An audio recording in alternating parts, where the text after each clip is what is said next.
So here we are once more. It has been quite a while since I recorded one of these videos.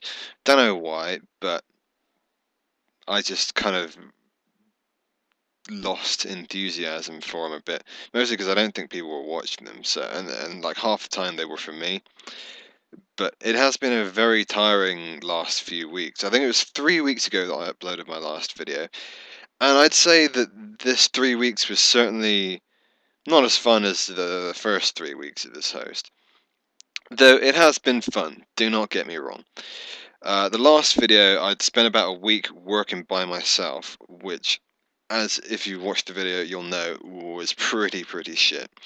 I'd been doing really hard work all day, and luckily, after that, for the next few days, I was doing inside work, so it got a lot easier because it was raining more that week. And maybe my hosts who are watching these videos, maybe I've got a small inkling maybe that did happen. But anyway, a few days after that, we actually did get a new woofer, which was a lot better than doing things by myself. They know a fair bit of Japanese. We've got actually 4 woofers, including myself, here at the moment. Again, up to 4. But like I say, it's not quite as fun as the first 4. These guys aren't quite as social. Certainly, the last person to arrive, a Taiwan girl, she's a lot more social and certainly helps out a lot more around the house. The other two, not so much. But tomorrow I am going to Kagoshima to my 4th host now. So I'm really looking forward to that. I've been here almost 2 months now. So obviously the novelty has worn off a bit. As much as I do love the surroundings in the forest, I've got my itch now to move on. And I would have actually been going a week ago. I contacted a wolf host even before that, after that week where I'd been working my ass off. But a few days before I was due to leave the first time, a really bad thing happened. One of the host's dogs, one of the problems, they do not discipline their dogs here at all. Which irritates me a lot. And as a result of that, I got bitten really hard by one of the dogs on my hand. It's really little now, and even when I got bit, it didn't look massive, but he bit me really deep. And this was really the dog had escaped, and the host wasn't there.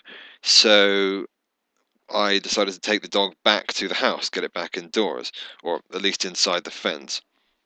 And on the way, we passed the neighbor's house, and this dog, because it's fucking aggressive, and this is the one that like barks at other woofers and growls and almost bit me once before. Because, like I say, when it barks and tries to bite people, they just like, oh, it's fine, which just means the dog thinks it's okay. But I kind of tried to explain that to them in the politest way possible, but I'm not sure they'll do anything about it. But anyway.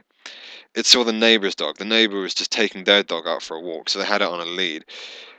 And Ku, of course, the dog, just decided to fucking attack it, like really attack it, like trying to bite it and stuff. And so I was like trying to pull it away. It just ran like straight into their garden. So I was like, oh shit, I've got to go into their garden, like their house. And that's already breaking the boundaries of politeness. But the fact that the host's dog is attacking theirs and it's sort of my responsibility, I've got to do something. And there were obviously the 3 other woofers were there, but they didn't really. They were kind of standing and watching. So I felt, as the person who'd been there longest, I should try and stop. And the neighbor, she literally just kind of ran off with her dog after I kind of pulled the host's dog away. And he got out of my grip. I was like trying to hold him, and he ran off after him. So I ran after the dog, and I kind of managed to catch him by the collar, and he was fucking like really growling. So I was like, I've got to get him back now, or he's really going to hurt the neighbor's dog. And that's when he decided to fucking bite me on the hand like a little asshole.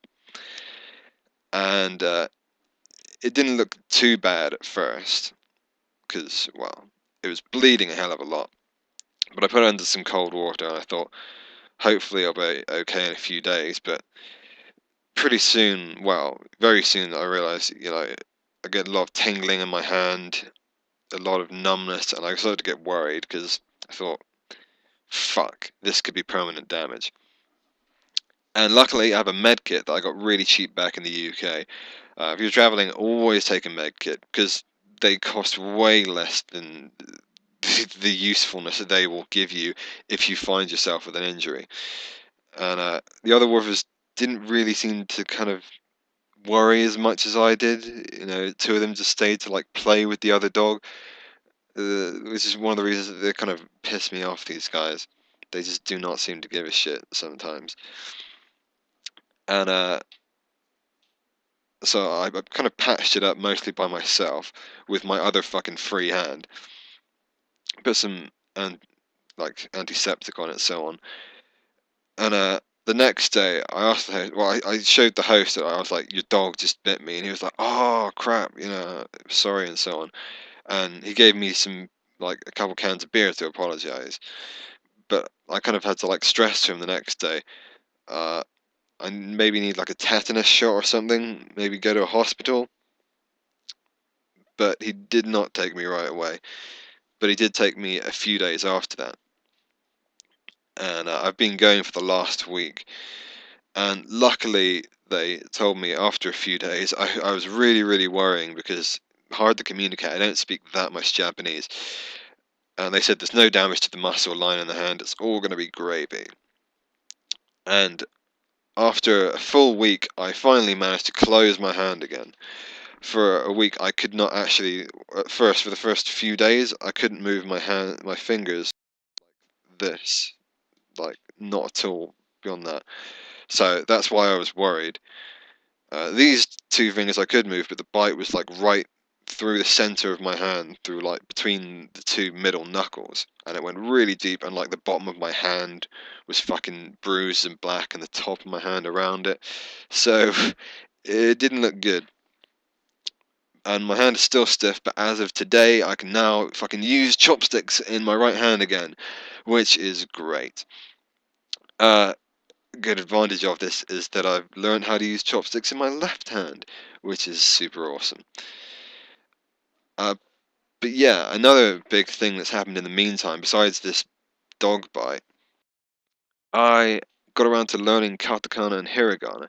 Now, I hadn't actually intended to learn these before I came to Japan. I thought I just want to learn the spoken Japanese. Learning katakana and hiragana is just going to cut into that time. But it took a lot less time than I expected.